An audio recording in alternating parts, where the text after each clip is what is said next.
if this goes well, this is what I would like to make my main business. Every time I launch a business, I want it to be a $1 million business. I think something's got to change, right? Most of the folks who have been around creating on social media, if you polled them behind the scenes, they would tell you that they're tired. $100,000 annual recurring revenue with paid subscriptions in the first days on Substack and 12,000 subscribers. The 8 million solopreneur and LinkedIn legend Justin Welsh just joined Substack. With Unsubscribe, his new newsletter at the intersection of life and business, Justin became a Substack bestseller overnight. And let me tell you, this is big. Justin is far from alone. Jay Klaus launched a personal blog, then Co moved his newsletter, Jack Butcher started writing again, and Lewis Howes, he's now on Substack too. There are signals this is a subtle platform shift. The noisy social platforms still offer reach, but the sense of real connection is fading with all the AI-generated posts and comments.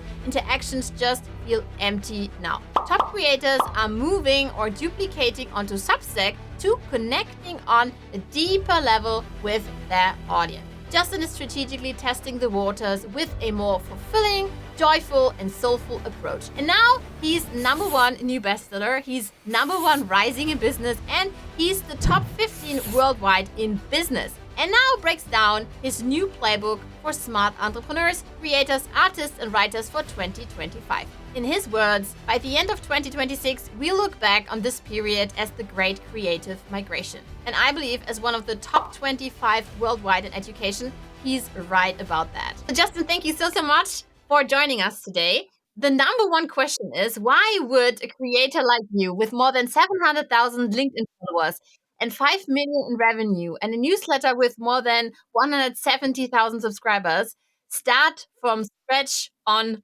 Substack? I think there's a few different reasons. Reason number one would probably be that I find traditional social media platforms, LinkedIn, Twitter, X, whatever you want to call it, to be getting really noisy, not from a competition standpoint. My engagement's great there. Like I've got a big following, but more so, I just can't consume a lot of information or content that I find useful or valuable. And so I've been looking for more of an alternative, and at the same time, wanting to lean into creative writing more. You know, I've spent the last 6 years building a really big business, and I've been fortunate enough for it to be successful.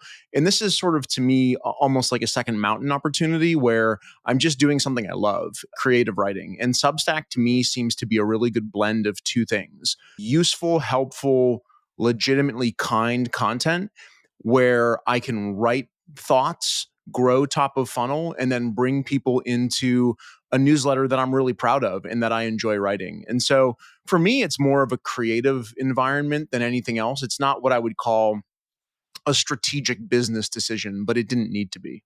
Justin, I think the title of your newsletter is perfect. It's called Unsubscribe. Why did you give it this title? I was walking with my wife one day. We walk each day. That's kind of our exercise routine. And we were talking about something actually in the town that we live in. It's not even a town. We live in a small thing called a hamlet. It only has 552 people. And she was talking about how expensive a salad was at a restaurant. And it was like a $41 salad. And she said, I unsubscribed from that. Like I unsubscribed from the idea of paying $41 for a salad. This is wild. We kind of laughed because unsubscribe just comes from, working in corporate, right? When you want to unsubscribe from someone's email or whatever. And so we started just using that as like little lingo around the house. It's just sort of a small inside joke. And when it came time to launch Unsubscribe, what would eventually become Unsubscribe, I had this theory behind it. And part of the theory was I wanted to talk to people in a more private environment. So sort of unsubscribing from the noise, the chaos, the divisiveness, the anger that you're seeing on a lot of the traditional social media, or the posturing and the performance. So unsubscribing from that, but also unsubscribing from sort of the default life path, which is, essentially working in a job you don't like your whole life so that you can retire. We don't like either of those things. And so I thought about that as like a dual meaning where you're unsubscribing from both of those things. And I thought that Substack was a great place to host it so that, I could be true to my word when saying we're unsubscribing from that social media. What I think is also very unique for like your way to get on Substack was that I think if we're going on Substack notes, then we're seeing that your launch was shockingly light. Let's call it like this. So what you did was you shared on your newsletter one post, and then in addition to this, you shared 11 notes, meaning like short form posts on Substack notes, which I really love. Substack notes is a great way on Substack to be seen. And let's say with barely 1,300 words in total, you already then gained more than 8,000 subscribers. And in 7 days, also you got like 400 paying subscribers and best-selling tier and everything.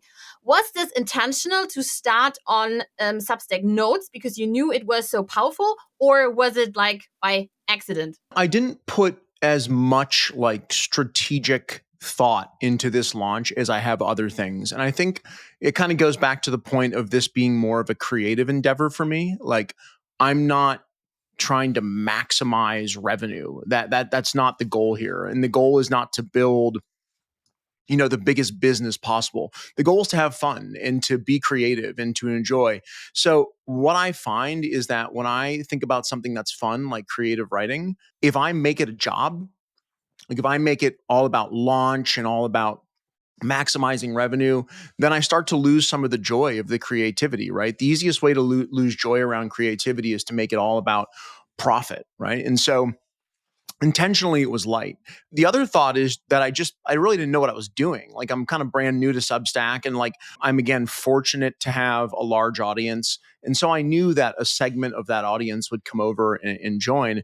I wanted to treat it more as like creativity first, profit second. And yeah, like if the business grows, that'll be great because I'll get to meet more smart people. I'll get to build a bigger membership, but that's really secondary this time around. That's sort of how I just jumped into Substack and started. I had no idea what to expect, by the way. So to be like a bestseller or a fastest rising in business, those were all like complete shockers to me. I didn't even know those things existed. Someone sent it to me, or Substack sent me an email. And I was like, oh, well, that's a cool outcome. And it's funny how like sometimes when you don't focus on the inputs all that much, like the outcomes sort of surprise you. And so I enjoyed that.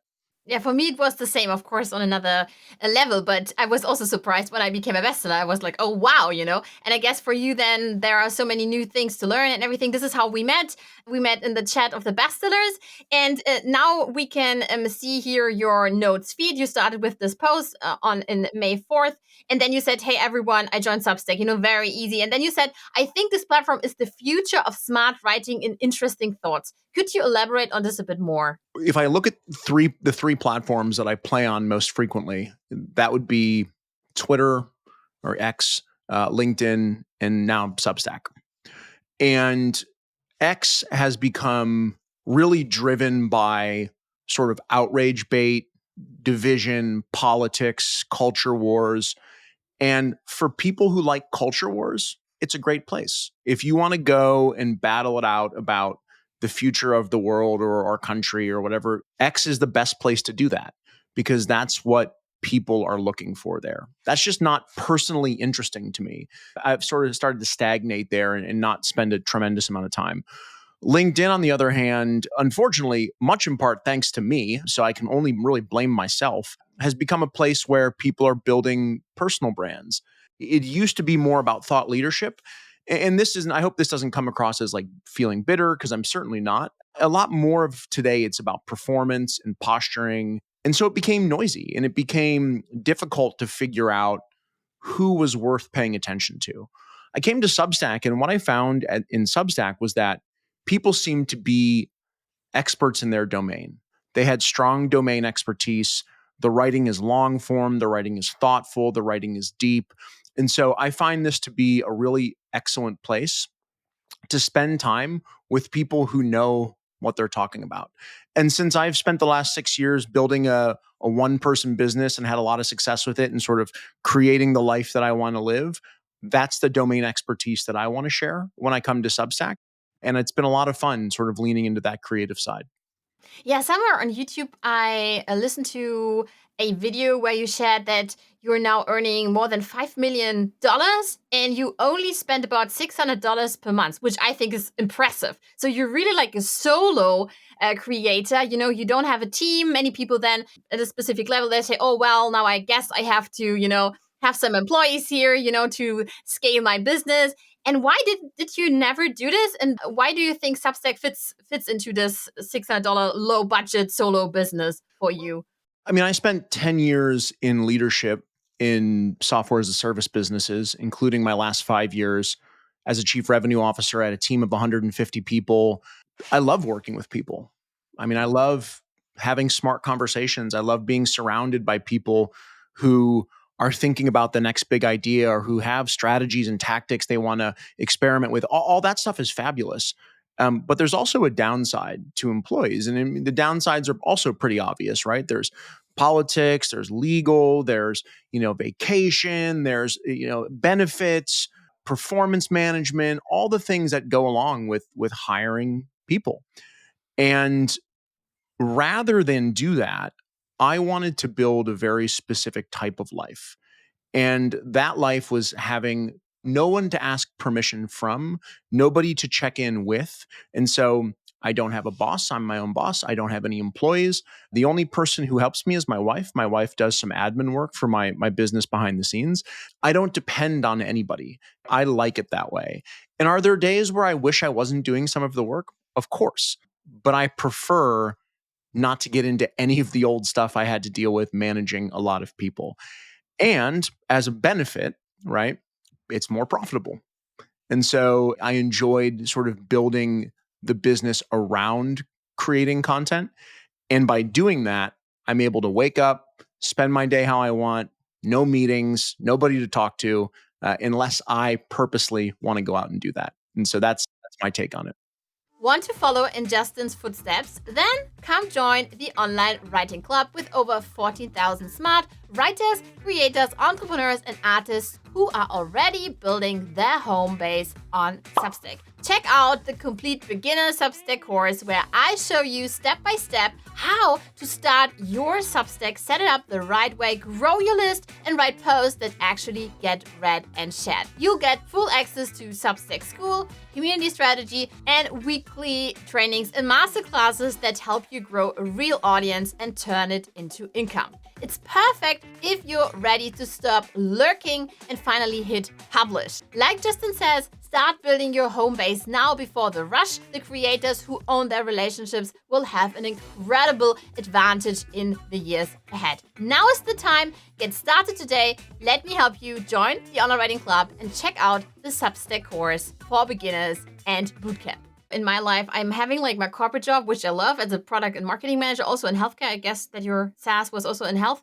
And then in addition, I'm having this part-time newsletter. But of course, what you're sharing here, of course, is like an inspiration for everyone. That's why so many people are now so pumped about new newsletter, unsubscribe. And maybe we can take a deeper look into, for instance, your first post here. What does it mean to unsubscribe? Where you then explain a bit more about what your newsletter will all be about based on the title you gave your newsletter. What I saw here was short and sweet. I think this is maybe a 2-minute read or so. And then for the second one you shared, this one here, Step Off the Track. This is also just like a 2-minute read. Will you continue this format? Because also for your main newsletter with more than 170,000 subscribers, you have a specific format with, problem, solution, everything there. And what about this one? Would this be like this format for the future? Yeah, I really want to make these just like observational think pieces, right? I'm not interested in writing about how to write the right headline on your landing page. That doesn't get me jazzed up, right? Like I don't jump out of bed wanting to talk about building funnels. Like I think about the way that I build businesses is instead of building a business that will generate money, like I try and build a lifestyle that generates income, right? And so the easiest way to do that is as you change as a person, and we all change over time, like don't force yourself to write about the stuff that past you cared about. And so present me cares mostly about the intersection between business and life and small, short, hopefully people find powerful observations about business and life. And I don't want to do problem solution. So really it's just like when I wake up in the morning and I have a conversation with my wife on our walk, we generally talk about life, business, philosophy. And when we have a conversation that sparks something, I want to go home and put it into a 2-minute read. My thought is that like I have lots of newsletters in my inbox and many of them are too long. but almost none of them, in fact, probably none of them are too short. And so I think about that when I deliver this newsletter. I want to give people something impactful, short and sweet that they'll read, and it will prompt them to have a conversation with their partner, talk to their kids, think about their life in a different way. That's the goal. You might know this newsletter from Josh Spector, which just like means 3 links or so, which I love. This atomic minimalist newsletter. There are others, for instance, with Marketing Guru, Amy Porterfield. These are the newsletters outside of Substack I'm subscribed to because I really, really love them. Short and sweet. And if we're thinking then about your newsletter, what you're now offering, this is what we talked about in the direct messages on Substack. I'm not sure whether you also want to talk about the future strategy here, but Yeah. we talked about exactly this, your subscription plan here. So, of course, you also want to earn some money to have the life you want and create the lifestyle you want. So on Substack, we always have like these 3 tiers. You become like a monthly subscriber, an annual subscriber, and you can become a founding member. And on Substack, what you then offer here, this is in euros, but it's about, let's say, $20 in monthly, and then annually, I guess, then when it's 80 or so. 180, yeah, 180, and then What? 400. Yep. 180. Yeah, cool. And then 400 for the inner circle. So maybe you can walk us through these 3 tiers, what you're offering, and what, of course, this inner circle is about. Because when we saw at the bottom of your stories, what you're now promoting, of course, is this inner circle. And I guess that you want to join more and more people this inner circle. I'll start with maybe the inner circle. We'll start with what has everything, all the bells and whistles. So everybody gets the essays. The essays are free, and I'm writing those twice a week. The inner circle gets the option to comment on the essays, which I don't think is a tremendous benefit, but they do get it.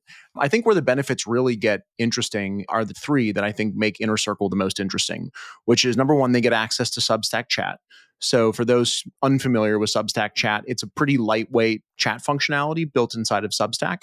So they can reply back to my threads, they can start their own threads, they can talk to other members, they can ask questions, they can participate in Q&A, get all the behind the scenes stuff that I share, real-time conversations, that's all in Substack chat. A huge win for Inner Circle is monthly workshops. And we have quite a few more than monthly. I've got 12 in the next 6 months with really high performance entrepreneurs. So 6 and 7 figure entrepreneurs, New York Times bestselling authors. The sort of common thread that sort of threads all the workshop hosts together is they're not just business builders. They're people who have built really meaningful lives supported by their business. I'm not interested in 100-hour work weeks, people who are hustling and grinding. These are folks who have strategically built their life first and their business second. We've got 12 people in the next 6 months. I'm really excited about it, and I want to kind of keep that going. And that archive is built up for Inner Circle members. So as more and more of these workshops get added, the value of their membership just goes up. And then last but not least, we're doing some exclusive intimate events around the world. So my wife and I travel very frequently. We don't have children. You know, we want to do events in London, New York, the West Coast. We're really seeing where our members live. Thanks to Substack, they have some nice analytics. We're going to go into major cities in the world and do happy hours, intimate dinners, events, and just really give people an opportunity to do, I think, what they crave, which is to get off of being online constantly and to start making real world connections. So that's really what Inner Circle is. The annual and monthly membership strips away the dinners, it strips away the workshops, and it strips away the ability for you to create your own threads and chat. So really it's the essays, the commenting, and the opportunity to participate in a reply-only way in the chat. So the Inner Circle is the way to go if you want the full experience, but I wanted to make sure that we had something in each budget. And will you, for those tuning in from Europe, will you be somewhere in Europe too? Of course, your main audience is in America, I guess, and then in Canada. But will you be? Can we Yeah. meet you in real life too? Maybe in Germany, you know, in Berlin or somewhere else, or at the North Coast or West Coast here in Germany. The way that I describe it for folks is like, you know, when people join, they're like, oh, are you going to come here? Are you going to come there? And like, obviously, I'm just one person, right? And I only have so much travel I can do. But my goal, again, is really for it to be driven by the members. So I already know that if you think about the states, like California, New York, and Texas, not surprisingly, are our 3 most popular states. If you think about Europe, the United Kingdom, Germany, and France are our 3 most popular areas of Europe. So like those directionally are places that we want to make it to. Whether we make it to them in, you know, a month, 3 months, or 12 months, it remains a different story.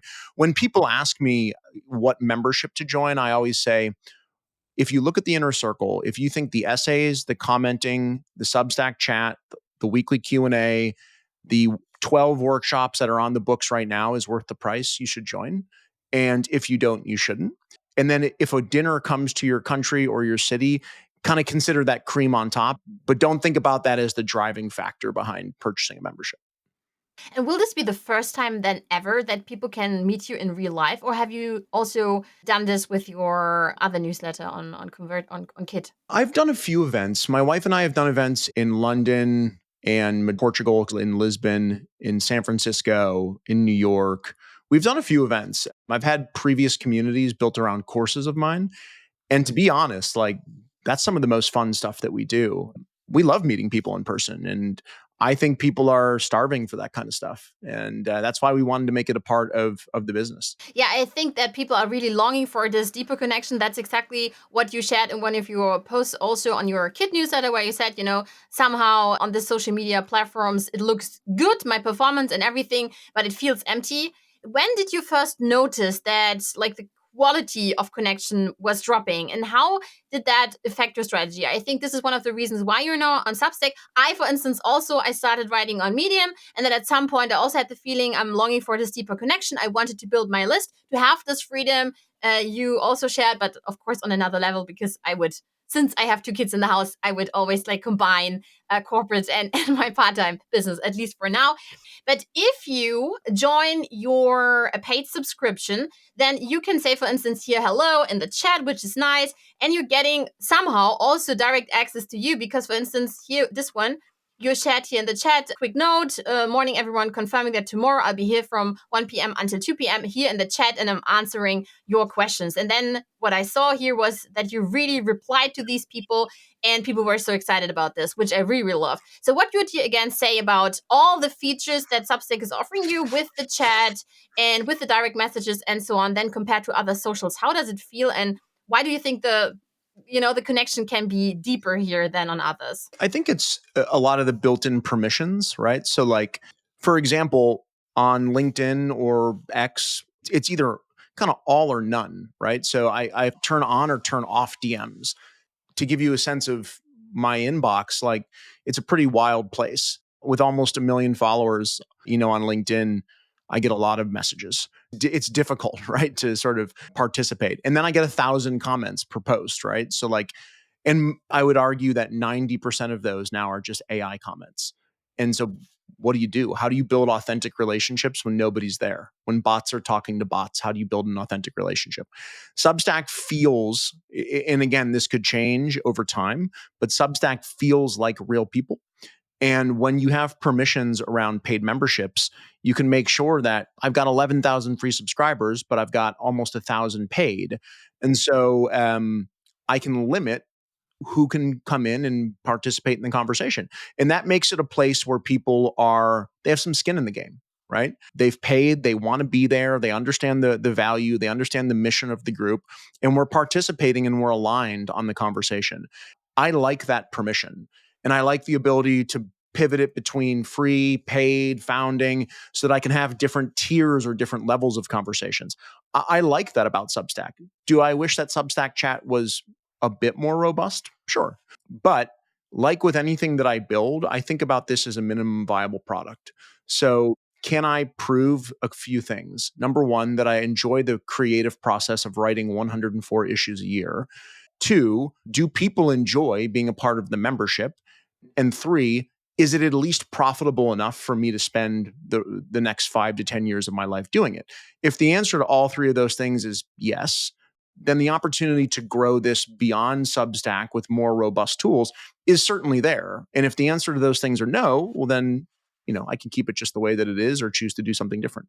That's interesting that you're mentioning profitability, because someone from my tribe, he already said that you would, like a few days back when you reached 400 paid subscribers, since many also joined your inner circle, he said that you would already earn with Substack more than $70,000. So I guess now when you say you almost reached thousands, then you crossed already $100,000. Am I right about this? Yes. I really, really think this is amazing. Maybe you're gonna be like the next Lenny Rachitsky. I know that you're already subscribed to Lenny Rachitsky. I love him, of course, because I'm a marketer. He built his newsletter like this with guest posting and all this stuff. And I guess you're somehow not doing this and just going with this weekly newsletter and then building it there from scratch, which I really, really love. What are your ideas for your Substack? Besides the notes feature, which we talked about, you used with these 11 notes that help you to gain already like 8,000 subscribers. Of course, you had already like an audience with your newsletter and on socials and so on. But there are other features. For instance, we have lives, Substack lives. What do you think about Substack lives? It's certainly interesting and provides me with a tool that I think, if used the right way, will be valuable. So, for example, I'm doing workshops. I've considered doing those workshops on Substack Live. The only issue is that those workshops have screen share, and so you need the desktop version. And it seems a little more technical than, say, the mobile version, which causes a little bit of a problem. So I think what I'm trying to figure out is like, what is the use case for me for Substack Live? And I think the best use case is that I'm probably in a lot of rooms and at a lot of events that people would like to be in. So, on Thursday of this week, I'll head down to the city and be at an event called Out of Office held by Carrie. There will be a lot of smart, interesting, inspirational entrepreneurs there. And I think that could be an interesting opportunity to turn on a Substack Live and, chat with somebody that folks recognize or are inspired by. I have to figure that out exactly. One of the things about business and building these different businesses that I've built over time is I've found that as a person, my personality is to try and make everything perfect first. Like, have everything solved, push it all out there and be like, okay, I think this is perfect. But that's not the best way, at least in my opinion, to build a business. What I want to do is just start experimenting. So like, turn on Substack Live at an event, turn it on with a special guest, turn it on in my personal life and just talk to people, do video Q&A. Like, I'm sure there are a bunch of different ways that I can use it. What I'll ultimately do is try all of those different things, look at the data, both from a quantitative perspective, like how many people showed up, how good was retention, like how many questions were asked, but also from like a qualitative perspective, like how did it feel? What did people say to me? And I'll look at a blend of quantitative and qualitative and then figure out, all right, what are the best ways to use this moving forward? Pick the top two and strike the rest. Yeah, I also started just experimenting a few months back. I think in January, I started with the lives, although I was a bestseller and could have used it earlier. And then in January, I was so excited. I said, okay, I want to go live. And now I think I went live for 12 times or so in the last month. And for instance, this was just an example to show how it works. So yeah, of course, everyone, you can also do these collaborative lives where you then would, for instance, invite your let's call them pals on your level, like Jake Klaus or Jack Butcher, all the people, Dan Cow and so on, all those people who recently joined Substack, let's say, together with you, and they launched their newsletters now there. So you could do these collaborative lives, which I love. So for instance, Naomi, we only knew each other via the direct messages. I knew that she was a lawyer. And then we had the situation where someone on Substack lost more than 12,000 subscribers in an instant. And so we had this call here, or today something on Medium changed. So for instance, now you can't take your subscribers from Medium anymore to Substack. And that's why, for instance, I went live for just 50 minutes. So I think this is nice with collaborative. What you touched on with you want to show your face and then share your screen. Of course, you can, then share your screen like this. But I know that there is a new feature they are testing with OBS. So you can do this, for instance, with OBS. You can connect this. Maybe you've heard this, with the OBS key. And this is something that I'm also going to do, which I love. And from events and so on, I think this is a great benefit if you're then saying, hey, I'm having this in real life event, I don't know where, in London, for instance, and I'm here, this is amazing. And I'm meeting other Substack newsletter writers and so on. This is really, really cool. Are you feeling like you're late to the Substack party? I started from 0 when I launched my Substack in 2022. I was a part-time working mom with 0 subscribers, no audience, and very little time. Now I've built a community of 14,000 subscribers and turned my writing into a real business. One that fits my life, not the other way around. If you're tired of chasing algorithms, stuck in content burnout, or just wondering where to even start, join the Online Writing Club, the space I wish I had when I was starting out. You'll get the support, the tools, and community you need to grow something meaningful on Substack without overwhelm. See you inside. If we're now checking out your about and going on Justin Welsh, what we're of course seeing here is this white badge. This means you have hundreds of paid subscribers. But what we learned is that you're already like soon gonna reach the orange badge. This is the next level, and then hopefully at some point also becoming this purple badge owner, which then means, thousands of paid subscribers. And you're now rising in business. So we have two leaderboards. We have the meta leaderboard, meaning like overall you're in this position on the ranking, and then we have rising, which is, let's call it also a reward similar to you for new people joining the platform, so that even teeny tiny people who gain many paid subscribers can then become rising. This is, I think, they do this on a hourly basis. You can become rising. I think this is impressive here, a rising in business. And I'm not sure where you are already, Justin, but I think with 100,000 you are already, I don't know, in the top 25 or top 50 in business. Number 15 in business. Yep. Wow, number 15. You see, this is crazy. And that's why I wanted to touch on this again. You shared this with profitability. What would mean profitability then for you with the Substack newsletter? Because I always say joining Substack is risk-free because it's free. You can start and build your email list for free, and Substack only takes this 10% cut. On other platforms, it used to be different. For instance, on Kit, for instance, now they changed it as well. But you have to pay for building this list. Of course, you also have other data and so on. Sure. What did you mean with profitability there with Substack? If this goes well, which I'm hoping it will, this is what I would like to make my main business. I have a number in my mind that is what I want to earn as an entrepreneur every year. And so it's really profitable right away, right? Like it's already a very profitable business. I guess profitability might not have been the best word early on. I guess the right word is like, does it meet my income requirements, right? Like if I was interviewing or applying for this job, would the salary be the right one? And I'm in a fortunate position right now where I'm not trying to replicate this success monetarily of my previous business. It's not even a previous business. It's still a business I run. I don't need to. Very candidly, I just need this to support the life that I live.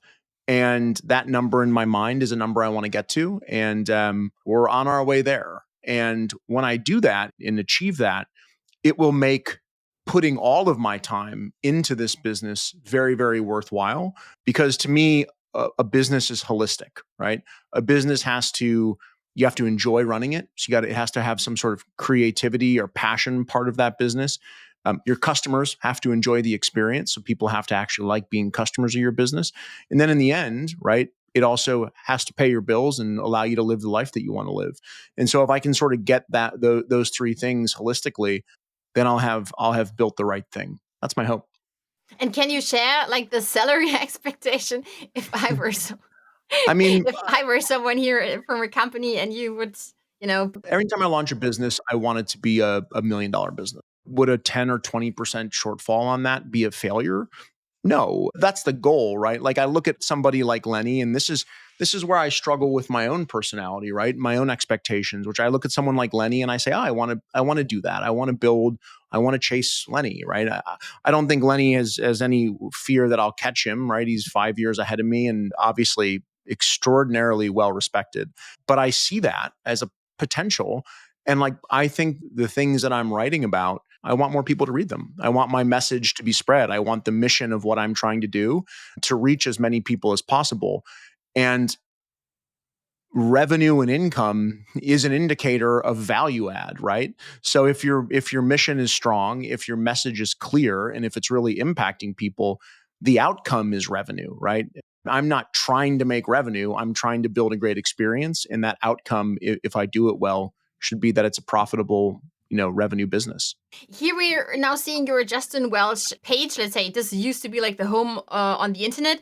And if we click then on newsletter, we would then come to your newsletter with 170,000 readers, which is hosted on Kit.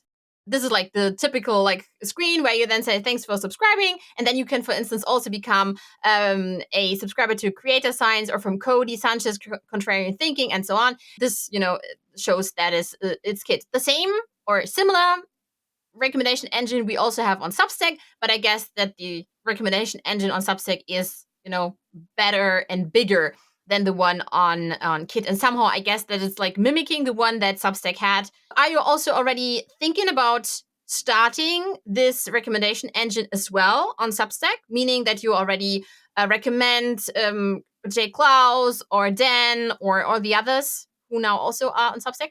Yeah, I do. I think it'll probably be a really, a good chunk of how I build my own subscriber base and how my friends do, right? Like the website that you're looking at now, my personal website, is still really tactical business and still really sort of that's what it's based on. The one that I'm writing on Substack is, again, kind of more lifestyle driven. And so I'm trying to recommend folks that are aligned with that. So I'm recommending my friend Steve Schlafman. He writes about something, he writes a newsletter called Where the Road Bends. And he is the founder of a company called Downshift. And I'm also recommending Paul Millard, who's the author of The Pathless Path, alongside guys like Jay and Dan, who are a bit more business, but are tending to use Substack as more of a philosophical outlet. So most of the folks that I'm recommending on Substack are very, very aligned with what I want to talk about.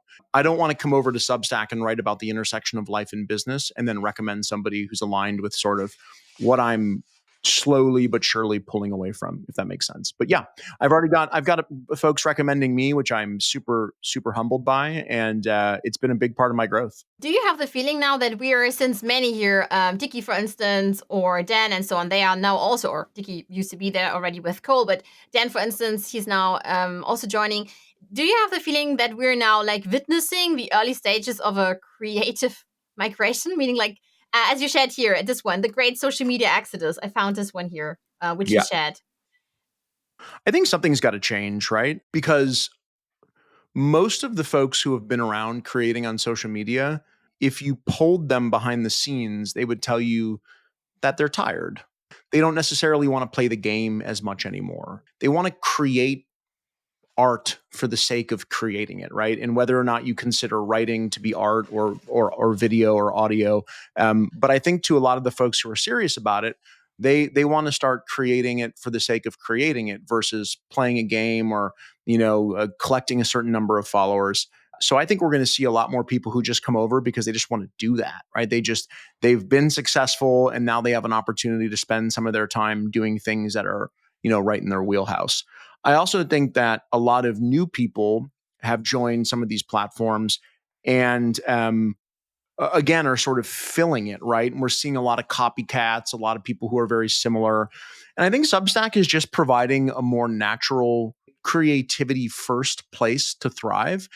And I've been on there now for a week, and granted, it's only been a week, but I've seen significantly fewer performances and posturing and politics. And with one click of a button, I can get rid of those things. And I struggle to get rid of those on other platforms. So I'm hoping it is. I'm hoping it's the beginning of better, more authentic creativity on a platform. Yeah, I was talking with Lila Lebrun from Substack about this. She left Substack a few weeks back, but in our interviews, she also shared that the feed is pretty good.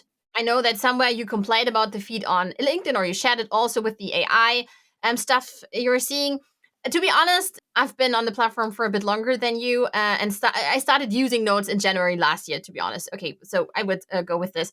Now this means like 1.5 years, and it definitely has changed. So in the beginning, it was really this lovely, cozy place there, and now you're seeing a lot of stuff. People are repeating the same things over and over again. They are analyzing the notes, and then they are trying to, I don't know, prompt ChatGPT and say, hey, this is my topic. I don't know what it is, fishing, and then make it mine. Something, you know what I mean. And what do you think about this AI stuff that then would also be on Substack? Would this, make you feel, I don't know, worried about the future of Substack? Or would you say this is still like, some say it's still like the gold rush on Substack? Maybe in 2026 it's going to change. I'm just sharing this because many are experimenting with AI at the moment, and they say, hey, Christina, use my tool, and then you can leave your Chrome browser open and everything will be fine, and you can, I don't know, post at the perfect time, 2 p.m. Someone shared with me, German time would be best for me, but 2 p.m. is after I pick my kid up from kindergarten. So I try to post in the moment. You know what I mean? Are you thinking also about, I don't know, scheduling stuff? I think you're using also Hype Fury. Am I right about this on LinkedIn? I haven't used that tool in a while, but no, I don't have any scheduling tool for Substack. I'm not aware that one exists. No, I just sort of post off the cuff. Like I think I just posted a couple of hours ago. I was at a restaurant with my wife and we were doing some working in their co-working space and I had an idea and I posted it and shot it out there and got in the car and drove home. And you can see, it's not doing all that well, so probably not a great thought. But I'm not really thinking about maximizing engagement. I want this to be a growth business. I want it to be enjoyable. But like, if I start treating it like businesses in the past, I will tire of it. And so I'm trying to straddle that line. Do I think that other people will use AI and try and use tools to create content? Of course. By the way, I don't blame them for that at all. Like I understand the want and need to try and perform if this is how you make your living. I wish AI did more mundane tasks for us and left the creative alone, but I think that's wishful thinking, right? I don't think that's going to happen. I try and control my controllables, right? I can't control how people use AI. I can't control how often AI comes after a creative space. It's out of my control. So all I can do is show up and create the stuff that I want to create and that I hope people want to read. And that's going to be my approach at kind of quote unquote doing well at Substack. And I know, Justin, you have these resources here. This one is the content operating system, and then you have the LinkedIn operating system. What we would like to know, of course, would be, would you now also add like a Substack operating system, or how would you build Substack into this audience building playbook you have? No, I don't think so. I'm pretty much done with that selling courses or I'm just not interested. Like it's profitable. It's with this audience of my size, it's not particularly challenging after having done it for a long time. I just don't find it as enjoyable. And so, nope, I don't have any plans to release anything related to that. What you're seeing, the membership, that is the business. Now, of course, things could get added or subtracted or changed, but that's the business that I want to build versus, information products or anything like that. And what will you do with this newsletter? Will these be like two newsletters then? You have one on Kit and one on Substack? Yeah, it'll be two newsletters. My Substack will come out Monday and Thursday. My Saturday Solopreneur will obviously come out on Saturdays. I've been writing for 7 years. So I have a good cadence in being able to create a tremendous amount of content, mostly through getting ahead. So to give you like a sense of the behind the scenes workflow, like I launched Unsubscribe after I'd already written 30 issues. So I didn't want to feel under the gun. The 30 issues have already been written of 104, right? So I'm 30% of the year ahead. And so, if I have to go on vacation or something, I don't have to panic and, crank out two newsletters. So that's sort of how I think about organizing it and performing and doing well. For your newsletter, you also, for the one on Kit, you're going here with these sponsors. Is this something that you also going to offer them for your Unsubscribe? Probably not. I don't want to say no because never say never and things could change, but I don't think so. I don't want to make this a complex business. I want the value of the business. You're building a network of entrepreneurs around yourself, and not just any entrepreneurs, but entrepreneurs who are building in a very specific way. And that is life first and business second. And if you want to learn how to do that, I don't think there's a better place to be. But I don't want to color it or fill it or make it noisy with sponsors and because that becomes a process in and of itself to run. I just don't feel like doing. The final question for you would be, what do you think should creators do to grow their audience and build this lifestyle they want in 2025? How important is building an email list for you? I mean, it's really important. I think we've all heard stories of, people being canceled on social media accounts or suspended or, shadow banned or whatever. And, if you look at your social media presence and say, if this fell by 50% tomorrow, would my business survive? And the answer is no. Well, then you'd better have an open line to people who are most likely going to become your customers. But if you're going to do that, I think there's never been a better time in life to become really good at something first. Because I think with AI and with the noise of social media, that what you're seeing is a lot of people who tell people they're good at things and can create content that may insinuate that they're good at something, but the depth and the substance might not be there in the end. And so a lot of folks ask me like how I started my business on the internet. I started it by being an executive leader for 10 years, right? And going through the trials and tribulations of building $2 billion businesses in healthcare.